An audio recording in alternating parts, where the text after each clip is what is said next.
Hi everyone, so if you're new here, I'm Damaris and I created Rainbow Vegans Rock, and on my channel I talk about vegan lifestyle and sustainable living. I just wanted to do a quick intro to this video because it's quite a long one. I've had the opportunity to speak to Fredrika from Zero Waste Family, and she answered lots of questions that I had about sustainability and how her family lives zero waste and grows majority of their own food.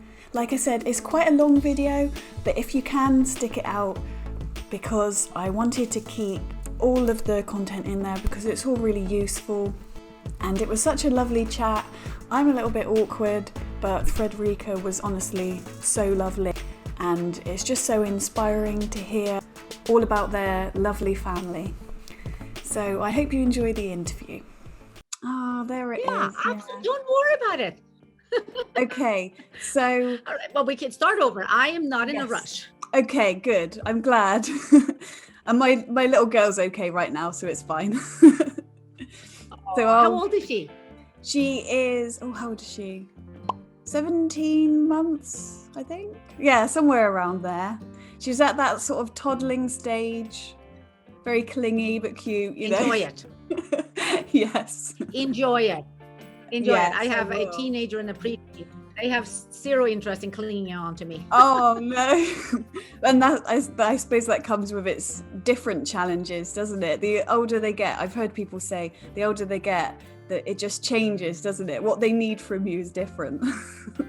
Exactly. Well, big kids, big problems. Small kids, small problems. Yes. I'll remember that. That's good. Okay, so I'll go back to the first question. So, when did you start your sustainable journey? So my sustainable journey began in 2006. It actually began before that. I've been an environmental writer for 20 years, but in 2006, I became a mom to our daughter, who's now 14.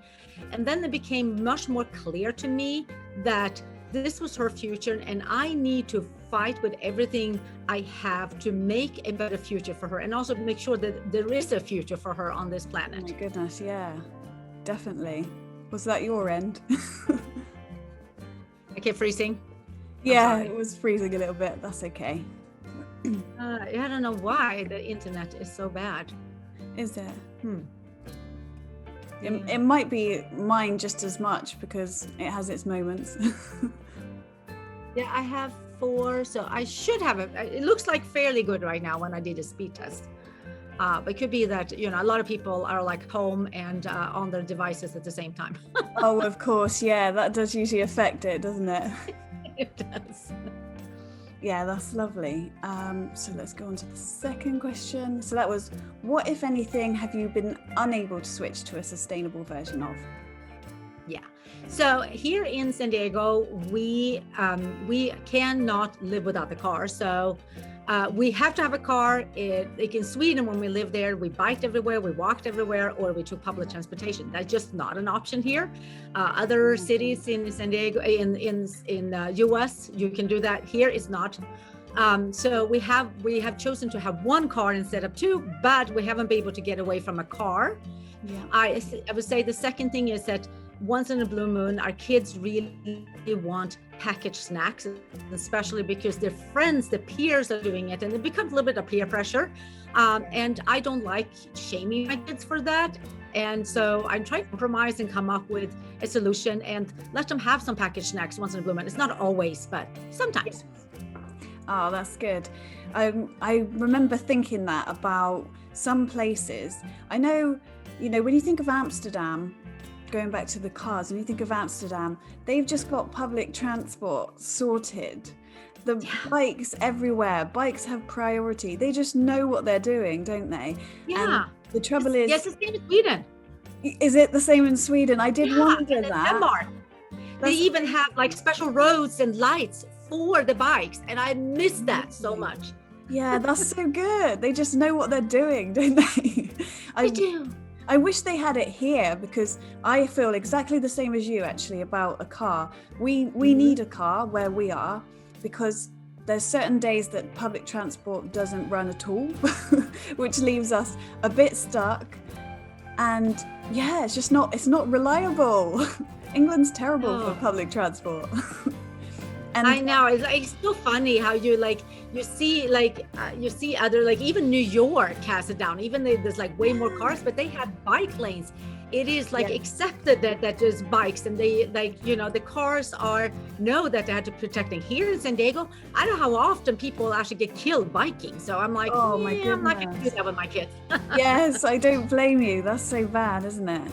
And I think we were saying before about electric cars as well. They're so expensive, aren't they? I would love an electric car, but when I was looking at them, second hand, they're starting at least £10,000 in the UK. That's second hand. That's just, I don't know what that works out to dollars or whatever, but it's a lot of money for a second. It is. And for us, because we have 3 kids, there is just no electric cars that are big enough for my 3 kids and a dog. I mean, I have to I can't squish them into a tiny little car. Yeah, of course. You do what you can, unless you're rich, you just can't do everything. Exactly. Yeah. So my next question is, what is your favorite sustainable swap? My favorite sustainable swap. That's interesting. Well, I would say a tough question. It is. There's so many. Yeah. I would say growing food has been, oh my God, it's my favorite thing in the world. And I grew up growing food my whole life. But watching my kids plant and then take care of the plant, grow it and eat it, it is so cool. I mean, I keep saying, if you want to explain a miracle to a kid, plant a garden. I would say also not eating meat is obviously one of my favorite ones. And that is something I have been vegan for 20 years. Wow. And my kids has been raised that. And it's interesting to see the relationship my kids have with animals and the planet because of the food that they eat.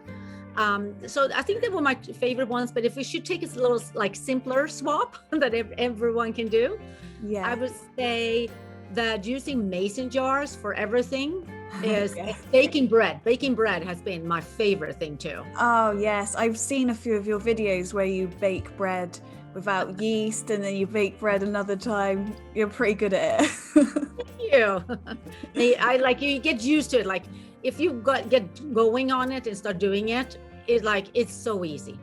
I'm really tempted by it actually, because I've got a bread maker, but it's not working at the moment.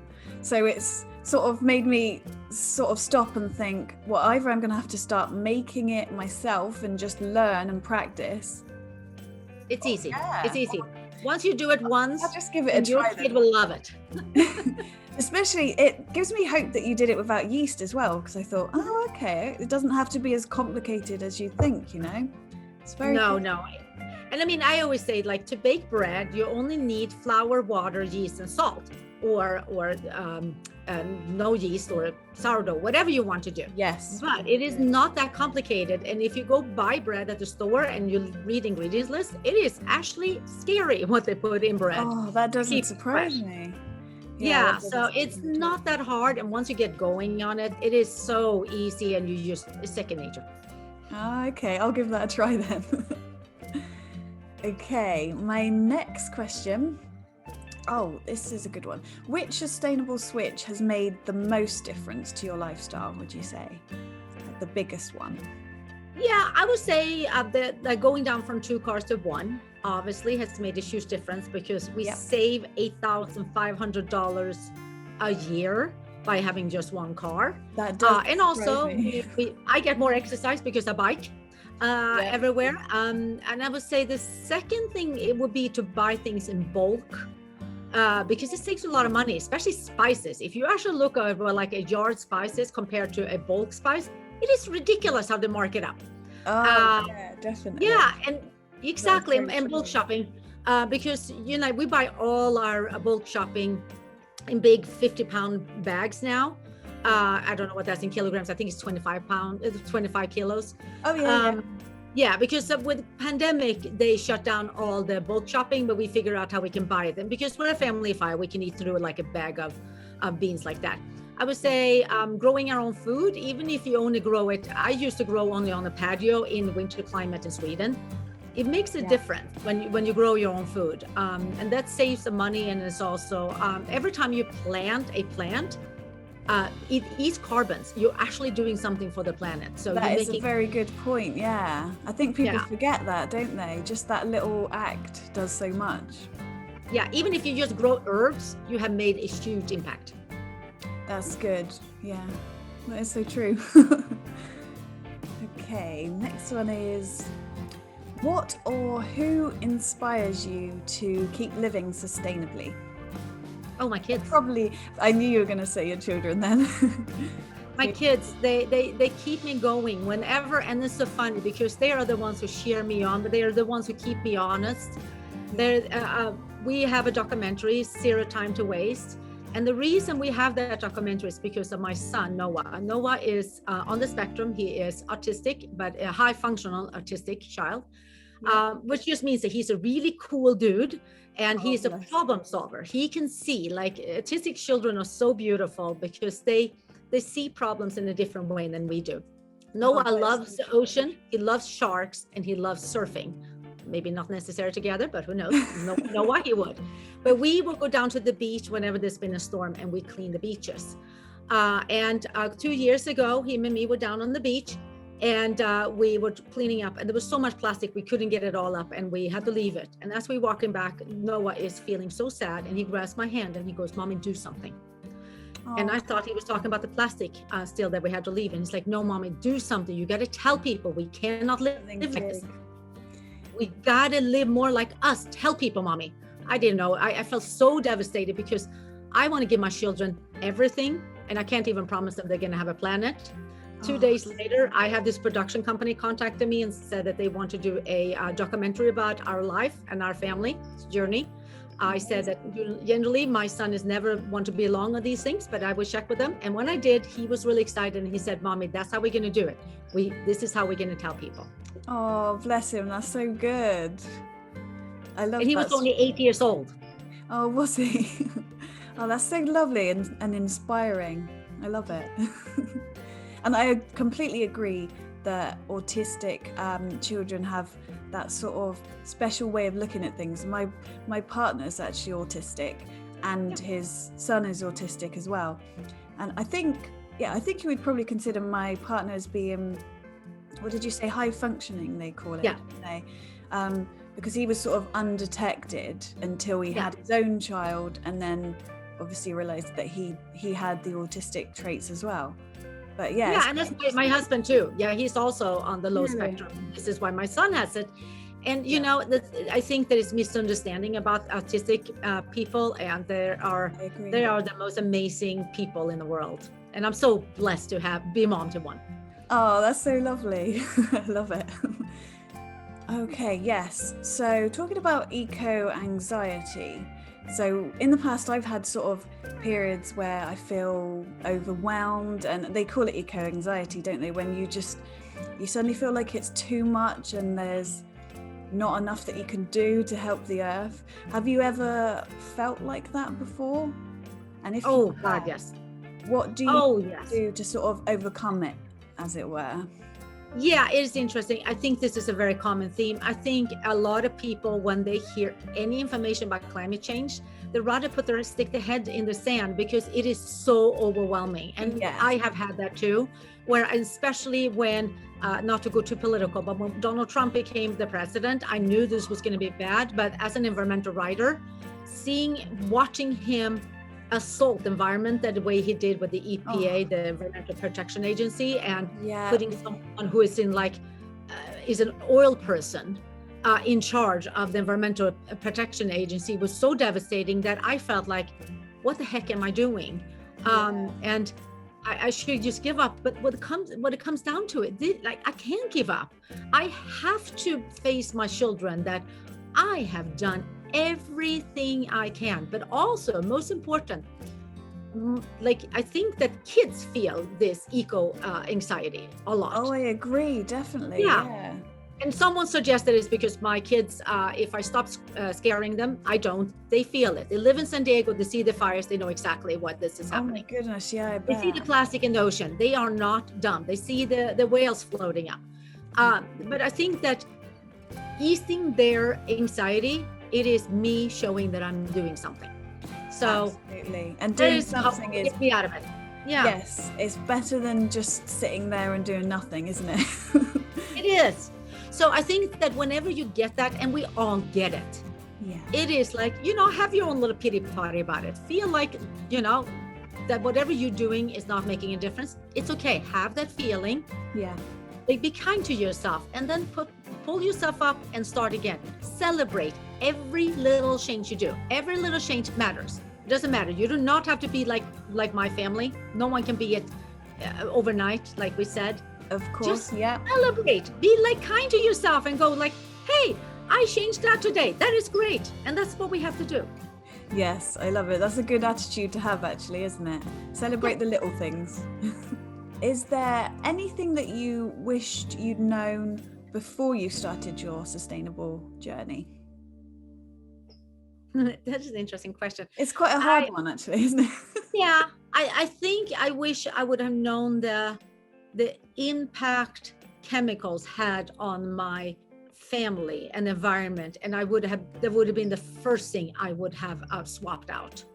I wish I would have known that. I would never had any chemicals around my family at all. That is something it took me. I feel it took me too long to figure that one out. And I wish I would have been seeking out other people who were eco-minded from the beginning and created like a little community. I was very lonely in my fight in the beginning. And today there's so many wonderful people like you out there. And I wish I would have found all of you guys from the beginning. Oh, yes, I know what you mean. You need a sort of support group, don't you? Because if you're in an area or something where everybody thinks you're weird and you're not doing the same things as them, which sometimes happens, doesn't it? You need that support group to tell you that what you're doing is fine. Yeah, and unfortunately, there is also a not big group of this, but there are people who like to point out everything you're doing wrong. And I wish I would have from the beginning just learned to just tune those out and not care, because if 50 people think I'm doing great and one is like angry that I'm using my AC when it is 45 Celsius inside, why do I care? But I did. I took it to heart each time, and I wish I would have learned to let that go. Yeah, of course. That's a tough one. I've heard that there is sort of negativity sometimes. I've seen I think it might have been a YouTube video I was watching a while ago, where they mentioned that somebody in the comments had picked at them because they had some plastic bottles in the photo of something that they were doing, and they said, I've got a housemate, they weren't mine, it was the housemates. But I just don't understand that. Why do people have to be so picky? I would never do that. No, and I wouldn't either. Whenever someone on Instagram or YouTube or ever, like whatever it is, they're doing something, I'm like, yay, you're so great. I'm so proud of you. And I'm like, I would never come and say something negative, but I'm amazed how many people, like, they will look at one recipe and go, ugh. And I'm like, really? Like, how old are you? My 8-year-old wouldn't even do that. Or like someone suggested, like I said, if my kids read the Bible more and went to church, they wouldn't be so scared of climate change. And I'm like, why do you assume that my kids don't go to church or read the Bible? Yeah. Like, assumption. Or someone actually said, your poor chickens, they have no space. And I'm like, you base that on the 3-second clip on my chicken sitting inside the coop looking at me because I want food? Why don't you ask me, how big is your coop? I can tell you how huge it is. Yeah, of course. But people do that. And it's like, why don't you ask question first and then nicely question, but you don't have to be rude about it. No, absolutely. People are just rude, aren't they? Like you said, it's like, that is what it is. It's assumptions, isn't it? They're just making assumptions about you over nothing, really. Crazy. Oh yeah, people make assumptions as soon as you're out there. And I heard someone say to me that I am because I'm out there publicly, I have to accept whatever people are saying. And I said, but I keep saying we can agree to disagree, but people don't accept that. I'm like, okay, you're not going to change my mind. I respect your opinion. Yeah. But just because you believe that I'm doing something wrong, you're gonna have to let it go. I'm not going to change it. Yeah, Just because definitely. I happen to be on YouTube doesn't mean I have to agree with you. No, absolutely. That's crazy. Exactly. Who are your favorite sustainable, I say the word influencers, I'm not sure if you like that word necessarily, but favorite sustainable influencers on Instagram, YouTube, or otherwise? Do you have any favorites, so or is it too many to list? Well, I really appreciate, I like you, obviously, because you are so not pretentious. You don't try to be fancy or anything. I love that. I like glitter. I don't think I could be fancy. No, but I mean, I like it like because you just sit there and you talk and you make me listen, and because you have a very nice voice and you don't try to be something you're not. I like that. And I love all the food you're cooking. Thank you. Makes me hungry every time. It's very amateur food, but thank you. Well, amateur food is the best. My partner loves big plates of food, so we've always got like big portions, you know. Well, we eat very simple too. Like rice and beans are our favorite food. So I appreciate when someone is not trying to make too fancy of a food. That many people who do that, good for them. I'm not one of them. I think Glitter Marie, I think she is her name. She's on YouTube, and she is great, and she's funny, and she's so pretty. I think on Instagram, the Fair Local Vegan, but she's also obviously on YouTube. I think she is really, really great. And I think I've seen her before. Yeah, she's another zero waste family, isn't she? I think I've seen her come up before. Yeah, she's in Canada. The Eco Dude on Instagram, he's just fantastic. He is as nice in real life. I actually have the pleasure to talk to him via Zoom as he is on Instagram. He is fantastic. He's someone to follow. I think he's going to grow to become huge, is my guess. Oh, okay. I'm not sure if I'm following him. I'll have to check that. Interesting. Yeah, I think I'll have to look into Fairly Local Family as well, because I have seen them come up on YouTube under suggested. She is like they're from Canada, and they have 3 kids too. I think they're just a slightly younger version of me and my husband doing their things. Lovely.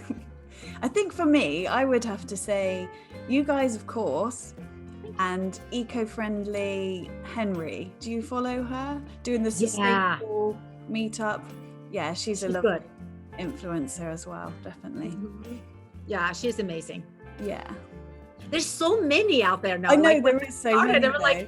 There was nothing like a concept like zero waste, and I think it's so exciting. And again, like this whole thing, I feel like I know you all, and I chat, and everyone is so supportive. I would say. Definitely, yeah. That's like, I know sometimes, like we talked about, sometimes there's a bit of negativity, but I'm quite small, so I haven't really seen much of that. All I've really seen is the supportiveness, like you said, and just how sweet everyone is. Maybe I'm just in my own little bubble, but I'm going to stay Enjoy here. the bubble. Enjoy the bubble as long as it's... I'll stay here. That's a nice place to be. I would say, like, what I have to say when I see all these sustainable or zero wasters or low wasters or vegans, it gives me hope. Oh, definitely. Hope for the planet. Yeah. All these people, we're all doing so much. This is great. We're going to change the world. Oh, definitely. Yes. I love it. We will. So my next question is, how do you find time? So of course, I've noticed that you've got a blog, you've got your YouTube channel, you've also written a book, haven't you? Which is amazing. So, thank you. And you're homeschooling as well, aren't you? So how do you find the time to do it all? Like, genuinely? It's interesting. I think that I don't have TV, so I don't waste a lot of time watching TV. And I actually would say, like, for me, I never had a TV. I grew up without a TV, but my husband had one when I married him. So he would say, like, not having a TV makes a huge difference. We don't sit there and just watch reruns all day long. Yeah. And then second of all, that we both work at home, so we can take the chance to do things. And that is like the zero waste lifestyle for us. Since we became zero waste in 2015, we save a lot of money each year, and that allows us to work part-time, so then we have more time, and also that we can both work from home, and that's how we have time to do it. And it's a family affair. Like, we do gardening together, we bake together, we cook together. It's a family affair. Yeah, that's lovely. Everyone helps out and does their bit. That's really good. Yeah, resistant sometimes, but we do it. Yeah, I'm sure. Probably the younger ones.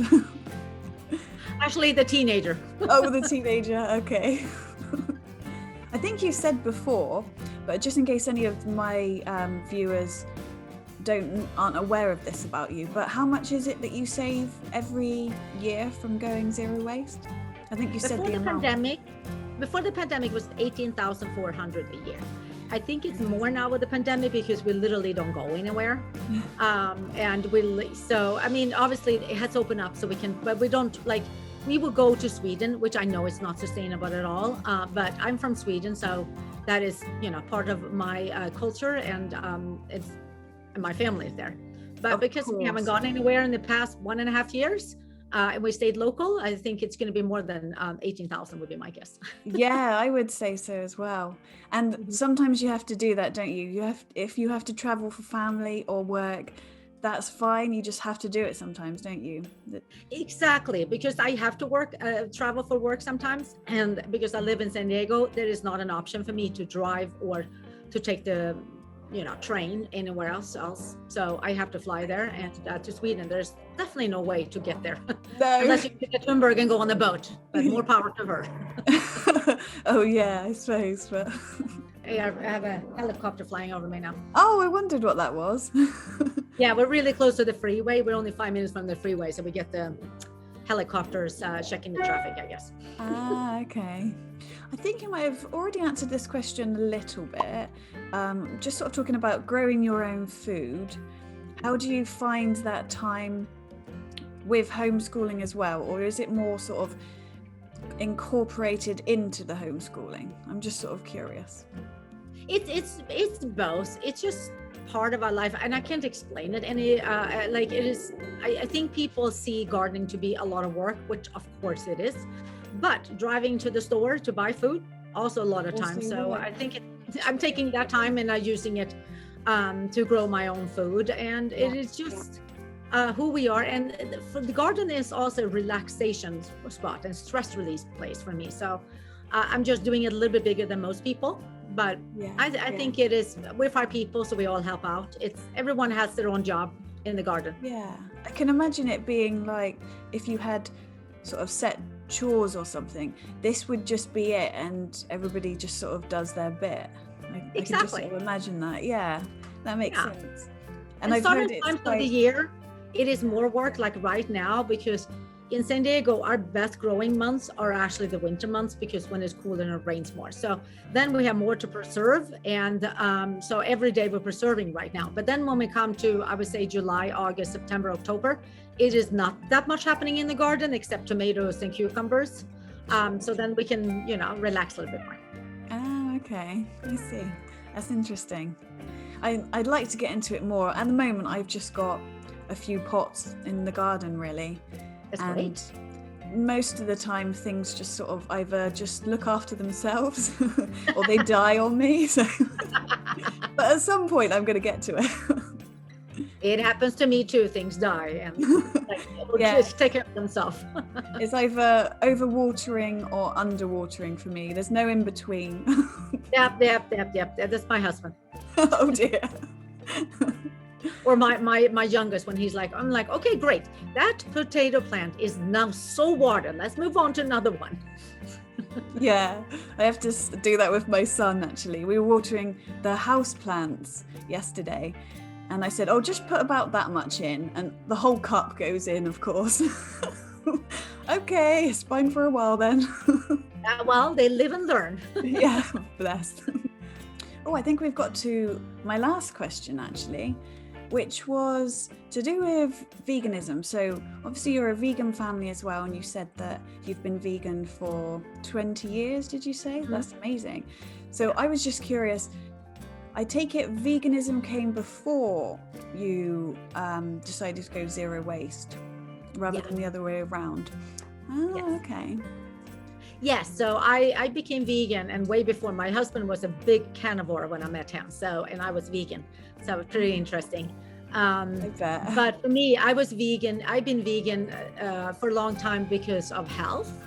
I have an autoimmune disorder, so it just helps to be vegan. But then, as the years progress, it's also obviously for animals, for the planet, for everything.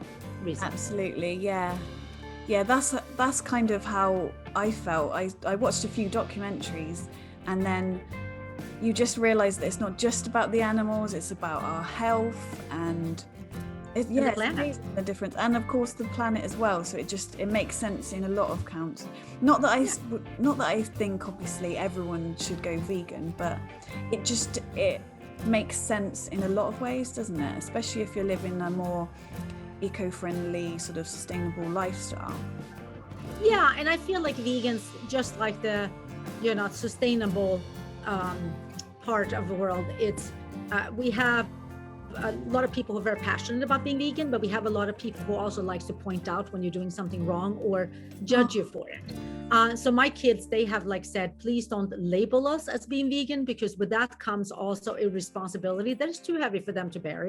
Oh yeah, that they have to be perfect, and then suddenly they come home with something and someone will point out oh, that one has fur, or that one has feathers, or whatever it is. So I think it is really important, like you said, I don't believe that everyone can or should be vegan. I believe that you shouldn't judge anyone or bully anyone to become vegan. I think it has to come from within, and just prove that it is a good lifestyle. My husband was definitely not a believer in veganism when I met him, and I was there with my little vegan salad, and he would be chowing down on the carcass of a something. But over the years, I told him I'm not cooking meat at home. But I would cook you a very nice vegan food, and the more I did it, the more he realized that was much better for him. So he just came around on his own, and I think that's the best way. Oh, definitely, I agree. It was actually quite similar with my partner. Actually, I wouldn't have ever cooked vegan, and he knew that, and he just ate my food and liked it. And then I sort of said, watch these documentaries like I did, the ones that changed my mind, sort of thing. And he did, and he pretty much went vegan straight away. And it's just funny, isn't it?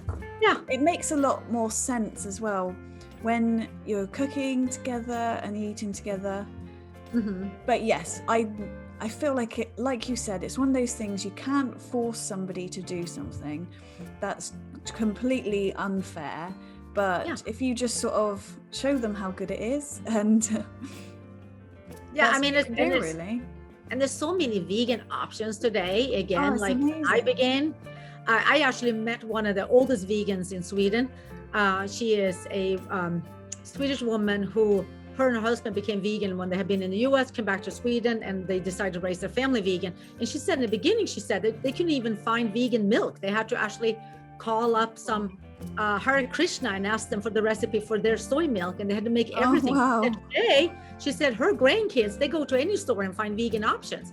Things have really changed to come around. I think more people are seeing that vegan food is the way. It is better for your health. It is better for the planet, and they will come around. And there's people who eat mostly vegan, and then they eat meat. And it's and for me, it's any way you want to do this, I don't care.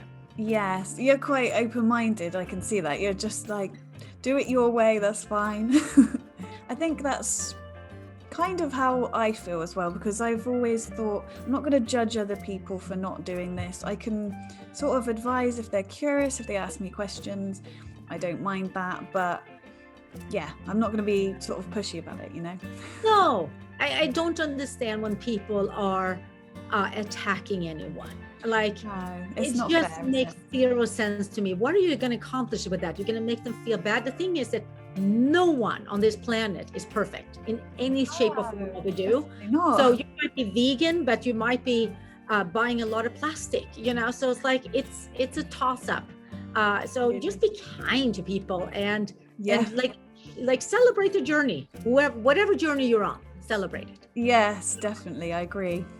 Oh, it's been so nice speaking to you. You're so lovely. You too. I love it. Finally, we got to do this more often. I know, I agree, definitely. I think that was fun. all of my questions as well. Was that all of them? Yay. Maybe we can do this on Instagram one time. We can go live together and have a discussion. Oh, yes, definitely. I've only done it once on Instagram. Yeah. Yeah, it's fairly easy. simple, isn't it? Yeah. I do it every Tuesday with a friend. We have Trash Talk Tuesday. Oh, We I go like live. it. Yeah, and we just talk, and it's like just 15 to 20 minutes. We just talk about whatever topic we come up with or someone suggests, and it's so much fun. So we should definitely do that. Yeah, that's a lovely idea. I think I did actually see your video earlier, Trash Talk Tuesday. I think I saw it. Yeah. Usually I record them and publish them because it is so much fun when you do it with other people and also just having discussion with someone else like you. Oh, yeah, and bounce off definitely. ideas. Yeah, it's good. You have to have that support system, don't you? And yeah, it's good. Exactly. Yeah, because my husband, he's part of the whole Eco Dudes with the Eco Dude, and they have one little thing, and I'm like, we should have Eco Dudettes. Yeah, definitely. Yeah, I agree. Bounce off ideas of each other and support each other wherever we are. I think it's great. Yes, I'm in. That'd be great. Yes, definitely. Okay, well, I think I can send you the recording of this as well. So, And if you need anything, or if something didn't work out or looking wet, just give me a call or text me or like send me a message. Sorry, not text. And I will come on and we can do this again. Yes, I will do, no problem. The cat's just meowing at the door, so I better go. Oh, he wants to go out, yes. Yeah, probably. Yeah, and my chickens kept quiet for the whole time. Oh yeah, I didn't hear a peep from any chickens. That's funny. That's good. Okay, but thank you so much. And Yes. I'm looking forward to see this on your channel. Absolutely, yes. And thank you so much for talking to me. You're so kind. You too. Bye. Bye. So there's the end of the interview. I hope you enjoyed it. Please do like and subscribe if you did, because that does really help me out as a small YouTuber. I'm currently working on a follow-up to my fast fashion explained video, so look out for that one. That will be coming soon. Thank you so much for watching, and I'll see you on the next video.